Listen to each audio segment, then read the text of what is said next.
Malam teman-teman, gimana rasanya udah mau nyampe di garis finish? Senang atau sedih? Tahun ini gila banget ya.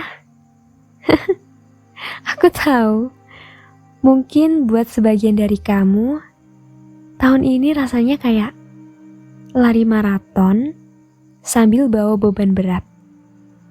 Ada capeknya, ada nangisnya, ada jatuhnya. Tapi, ada juga kan momen dimana kamu ketawa atau ngerasa bangga sama diri sendiri? Apapun itu, selamat ya. Kamu hebat. Kamu bertahan sampai detik ini. Malam ini spesial buat nutup tahun yang nano-nano ini. Aku mau ajak kamu buat bongkar muatan. Kita istirahat sebentar di pinggir jalan sebelum lanjut lagi. Yuk, cari posisi paling enak. Anggap kasur kamu adalah tempat pemberhentian paling aman. Lemesin bahu kamu. Itu yang paling berat nanggung beban setahun ini. Tarik napas panjang, kumpulin semua rasa capek di dada. Hembusin kuat-kuat, lepasin semuanya.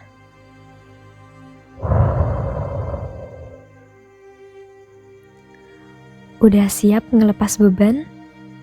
Yuk, dengerin cerita Nara.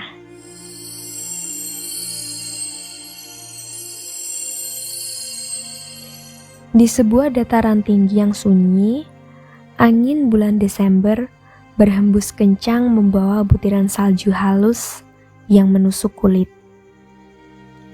Udara di sana dilingkupi hawa dingin yang menusuk, seolah mampu membekukan aliran darah dalam sekejap. Langit di atas sana berwarna abu-abu pekat, menggantung rendah, seakan menanggung beban dunia yang terlalu berat untuk ditahan.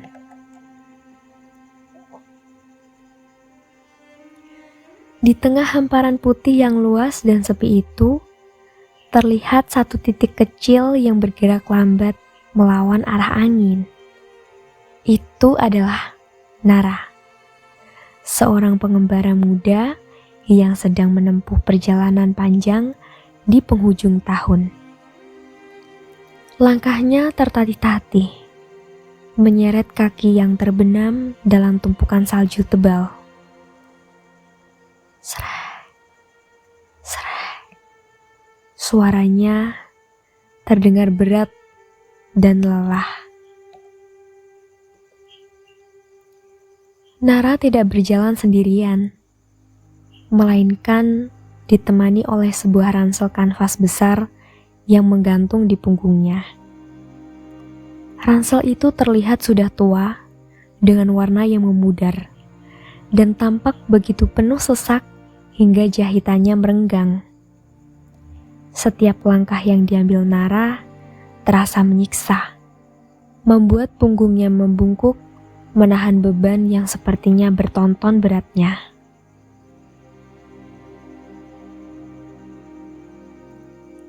Tahun ini, perjalanan mendaki Nara memang begitu terjal. Ia telah melewati lembah berbatu, menyeberangi sungai deras, dan kini harus menembus badai salju di sisa tenaganya. Napasnya mengepul putih di udara, berpacu dengan detak jantungnya yang melemah. Kakinya gemetaran hebat, berteriak meminta berhenti. Ia ingin sekali menyerah dan merebahkan diri di atas salju yang dingin. Sedikit lagi, Nara. Bertahanlah. Sedikit lagi. bisiknya lirih, menyemangati diri sendiri. Apa sebenarnya isi ransel yang begitu membebani itu? Ketahuilah, itu bukanlah bekal makanan ataupun pakaian ganti untuk perjalanan. Isi ransel itu sesungguhnya adalah sekumpulan batu.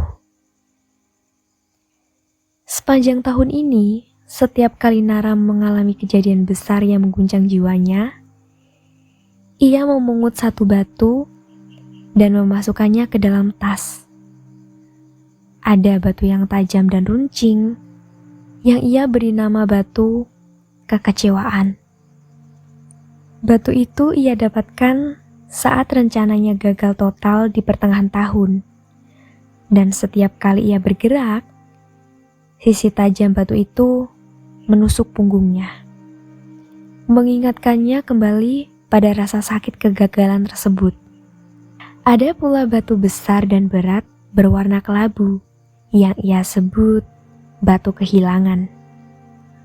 Batu yang ia pungut saat harus melepaskan seseorang atau sesuatu yang amat ia sayangi. Bebannya membuat bahu Nara terasa pegal luar biasa, seolah ada tangan tak kasat mata yang menekannya ke bawah.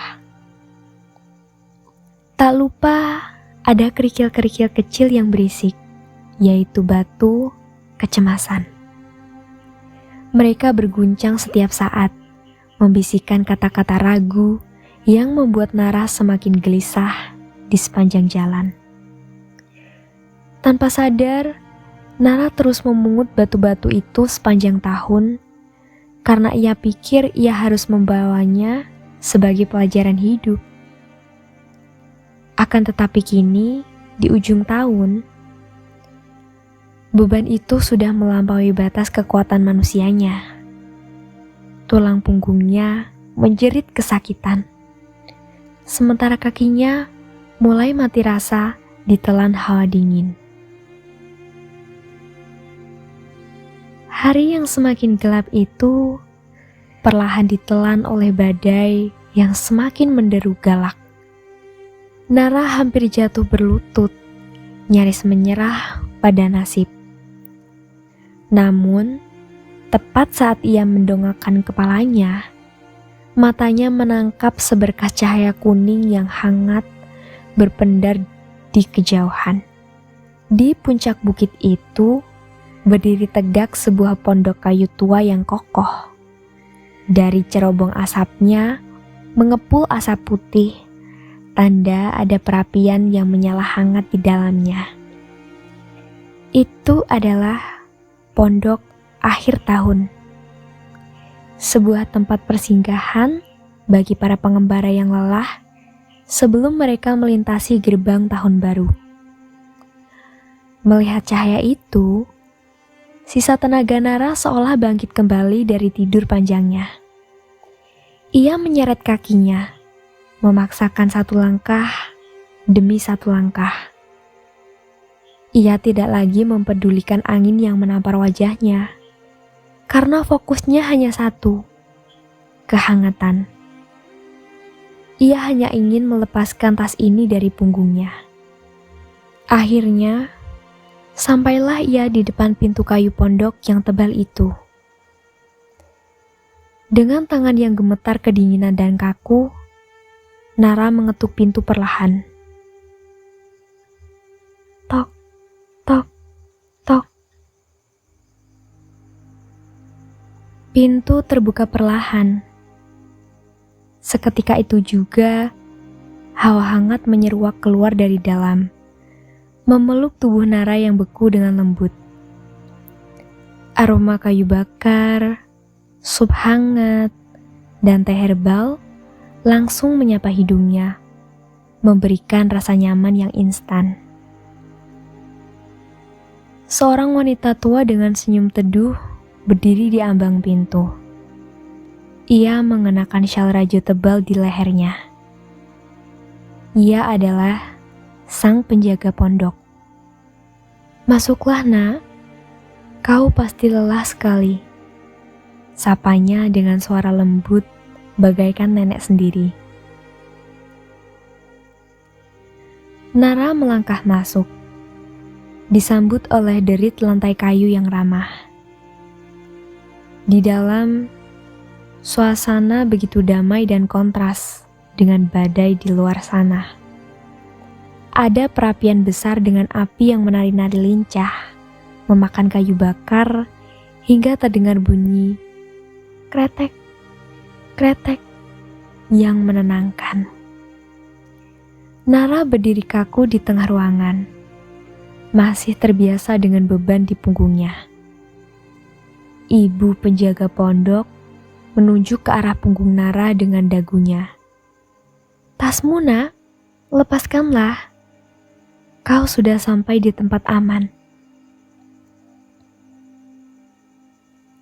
Nara tersadar, lalu meraba tali ranselnya yang kencang. Perlahan, ia melonggarkan ikatan di dadanya dan menurunkan ransel itu dari bahunya yang pegal. Saat ransel itu meluncur turun dan menyentuh lantai, gedebuk. Suara benturannya terdengar sangat keras, sangat berat. Nara menegakkan punggungnya untuk pertama kalinya setelah sekian lama.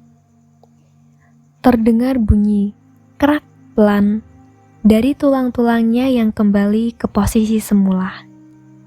Rasanya sungguh ringan, luar biasa ringan seperti melayang. Ia menarik napas panjang dan paru-parunya terasa lega karena tidak ada lagi tali yang menekan dadanya. Ibu penjaga membawakan segelas teh jahe madu yang mengepul panas. Nara menerimanya dengan dua tangan, melingkarkan telapak tangannya di gelas keramik itu untuk mencari kehangatan. Ia duduk di depan perapian, menyesap tehnya perlahan, membiarkan rasa hangat menjalar dari tenggorokan ke seluruh tubuh. "Sekarang," kata ibu penjaga, seraya duduk di kursi goyang, "waktunya membereskan tasmu. Kau tidak mungkin membawa semua batu itu ke tahun depan, bukan? Punggungmu tidak akan sanggup." Nara mengangguk setuju. Ia membuka ransel tuanya yang kusam. Ia mulai mengeluarkan isinya satu persatu dengan hati-hati. Nara mengambil batu tajam kekecewaan, menimang-nimangnya sejenak. Ia teringat betapa sakitnya saat ia mendapatkan batu ini. Teringat tangisannya malam itu. "Ini berat sekali," gumam Nara. "Letakkan di sini," kata ibu penjaga, menunjuk sebuah keranjang rotan besar di sudut ruangan. Itu keranjang masa lalu. Biarkan dia tinggal di sini. Kemudian Nara meletakkan batu tajam itu. Ting! Beban pertama telah hilang. Selanjutnya, ia mengambil batu besar kehilangan. Nara menatap batu kelabu itu cukup lama. Ada rasa sedih yang kembali muncul di pelupuk matanya. Ia sayang pada kenangan di batu ini, meskipun menyakitkan. "Yang ini susah dilepas, Bu," kata Nara lirih. Ibu penjaga tersenyum bijak. "Kau tidak perlu melupakan kenangannya, Nak. Simpanlah memorinya di hatimu, tapi tinggalkan rasa sakitnya di batu itu. Hatimu cukup luas, tapi punggungmu punya batas." Nara mengerti maksudnya. Ia memeluk batu itu sebentar, berterima kasih atas pelajaran yang ia dapat, lalu meletakkannya perlahan ke dalam keranjang. Ting! Anehnya, ada ruang kosong di dadanya yang kini terisi oleh rasa lega yang mendalam. Nara terus mengeluarkan batu-batu kerikil kecemasan, batu amarah, dan batu penyesalan. Keranjang rotan itu semakin penuh, sementara ranselnya kini hampir kosong. Nara meraba dasar tasnya untuk memastikan tidak ada yang tertinggal. Dan jemarinya menyentuh sesuatu yang berbeda. Bukan batu kasar yang dingin, melainkan sesuatu yang halus dan hangat. Ia mengeluarkannya ke arah cahaya api. Ternyata, di antara tumpukan batu berat itu, ada beberapa butir permata yang bersinar indah. Ada permata emas kecil dan permata biru yang cantik. Nara tertegun. Ia lupa kalau ia memiliki benda seindah ini. Ini adalah momen-momen kecil yang bahagia di tahun ini. Permata emas itu adalah tawarnya saat ia berkumpul dengan orang-orang yang tulus. Permata biru itu adalah rasa bangga saat ia berhasil menyelesaikan hal kecil yang ia suka. Ada juga permata merah jambu, lambang kasih sayang dari orang-orang yang mendukungnya diam-diam. Ternyata, tahun ini tidak semuanya buruk dan kelabu.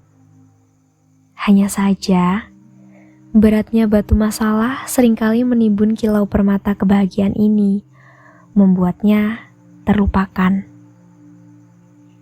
Nara tersenyum lebar, air mata haru menggenang di pelupuk matanya. Aku punya banyak permata ternyata, bisiknya penuh syukur.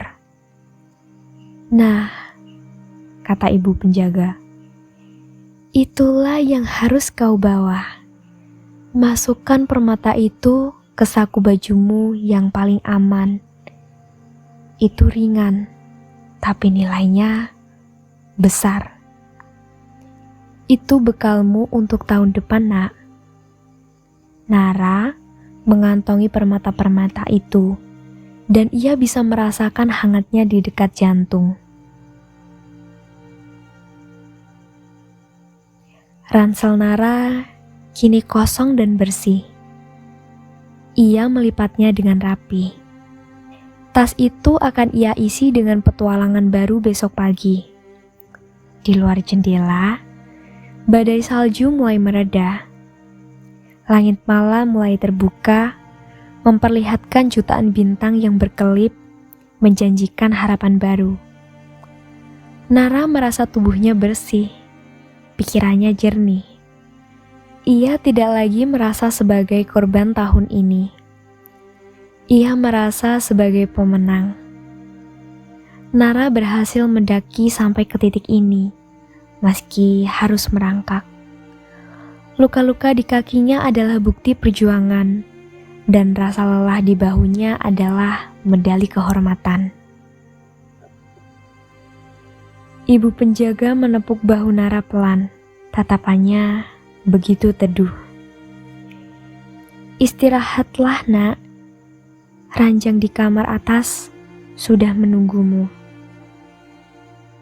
Besok pagi, saat matahari terbit, kau akan melihat lembah tahun yang baru. Pemandangannya indah sekali dari sini. Nara mengangguk, lalu menaiki tangga kayu menuju lantai atas pondok itu. Setiap langkah kakinya di tangga kayu tua itu berderit pelan. Krit, krit. Suara yang entah kenapa terdengar sangat akrab. Ia membuka pintu kamar. Suasananya begitu tenang dan temaram. Hanya ada satu lilin kecil yang menyala di atas meja nakas, membendarkan cahaya oranye yang menari-nari di dinding kayu. Kasurnya tebal dengan spray putih bersih yang wangi bunga lavender kering. Di atasnya terlipat rapi selimut tebal yang terbuat dari bulu domba paling lembut. Nara merebahkan tubuhnya di sana. Ya ampun, rasanya nyaman sekali. Tubuhnya seolah meleleh ke dalam kasur. Punggungnya yang setahun ini tegang menahan beban, akhirnya bisa lurus dan rileks sepenuhnya.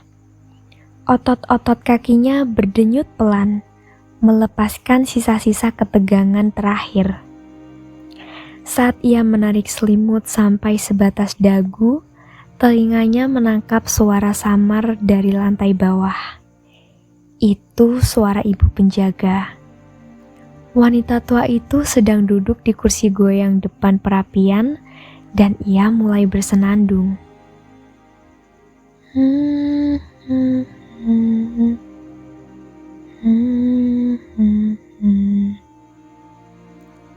Tanpa lirik, hanya sebuah melodi tua yang lambat dan mendayu.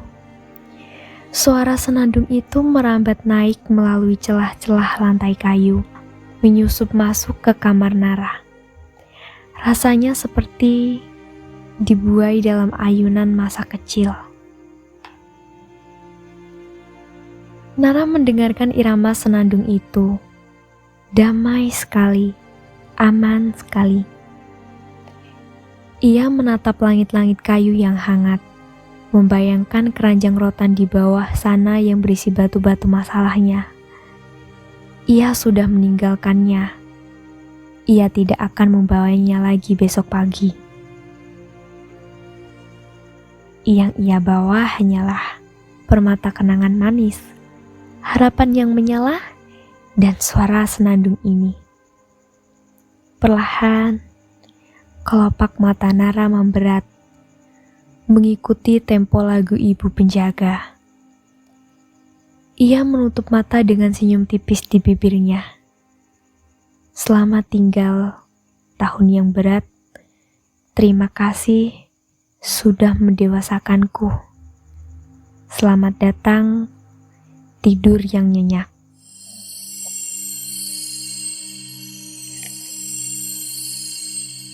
Gimana?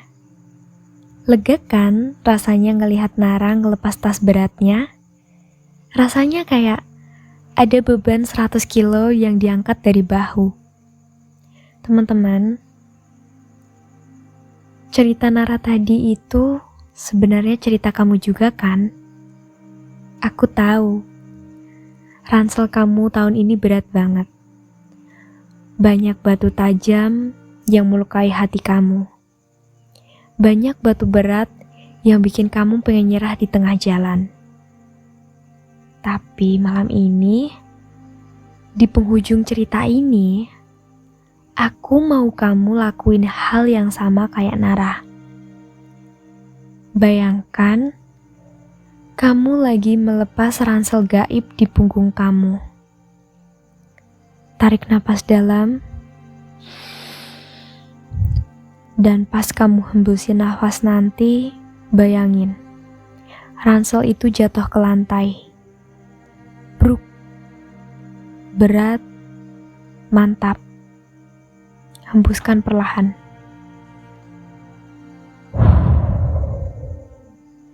Tinggalin semua kekecewaan tahun ini di luar kamar tidur. Tinggalin semua kegagalan, semua rasa sakit hati, semua seandainya. Itu semua sudah berlalu. Udah jadi batu di keranjang masa lalu. Yang boleh kamu bawa tidur malam ini cuma permata-permata kecilnya. Ingat lagi satu aja hal baik yang terjadi tahun ini. Senyum teman kamu, makanan-makanan enak, atau sekadar fakta bahwa kamu masih bernapas hari ini. Pegang itu erat-erat. Kamu udah berjuang hebat banget tahun ini. Dan aku bangga banget sama kamu. Sekarang, Istirahatin badan pahlawan kamu ini. Biarkan dia pulih. Biarkan dia siap buat matahari besok. Rasain kasurnya makin empuk, gelapnya makin nyaman. Tarik napas. Lepaskan. Tidurlah. Mimpi indah. Selamat malam.